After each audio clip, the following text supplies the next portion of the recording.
Praise the Lord. இன்றைய தியானம் மத்தேயு 6வது அதிகாரம் 30 முதல் 34 வரை. அற்ப விசுவாசிகளே, இன்றைக்கு இருந்து நாளைக்கு அடுப்பிலே போடப்படும் காட்டு புல்லுக்கு தேவன் இவ்விதமாக உடுத்துவித்தால் உங்களுக்கு உடுத்துவிப்பது அதிக நிச்சயமல்லவா? ஆகையால் எண்ணத்தை உண்போம், எண்ணத்தை குடிப்போம், எண்ணத்தை உடுப்போம் என்று கவலைப்படாதிருங்கள். இவைகளை எல்லாம் அஞ்ஞானிகள் நாடி தேடுகிறார்கள். இவைகள் எல்லாம் உங்களுக்கு வேண்டியவைகள் என்று உங்கள் பரமபிதா அறிந்திருக்கிறார்.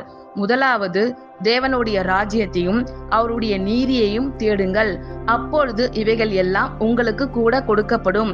ஆகையால் நாளைக்காக கவலைப்படாதிருங்கள். நாளைய தினம் தன் உடையவைகளுக்காக கவலைப்படும். அந்தந்த நாளுக்கு அதினதின் பாடு போதும். அற்ப விசுவாசிகளே, இன்றைக்கு இருந்து நாளைக்கு அடுப்பிலே போடப்படும் காட்டு புல்லுக்கு தேவன் இவ்விதமாக உடுத்துவித்தால் உங்களுக்கு உடுத்துவிப்பது அதிக நிச்சயமல்லவா? ஆகையால் எண்ணத்தை உண்போம், எண்ணத்தை குடிப்போம், எண்ணத்தை உடுப்போம் என்று கவலைப்படாதிருங்கள். இவைகளை எல்லாம் அஞ்ஞானிகள் நாடி தேடுகிறார்கள். இவைகள் எல்லாம் உங்களுக்கு வேண்டியவைகள் என்று உங்கள் பரமபிதா அறிந்திருக்கிறார்.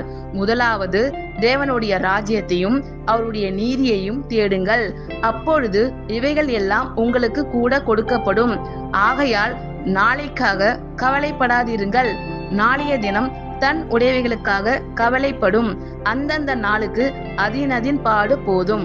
ஆமேன். கர்த்தர் உங்கள் அனைவரையும் ஆசீர்வதிப்பாராக. God bless you all.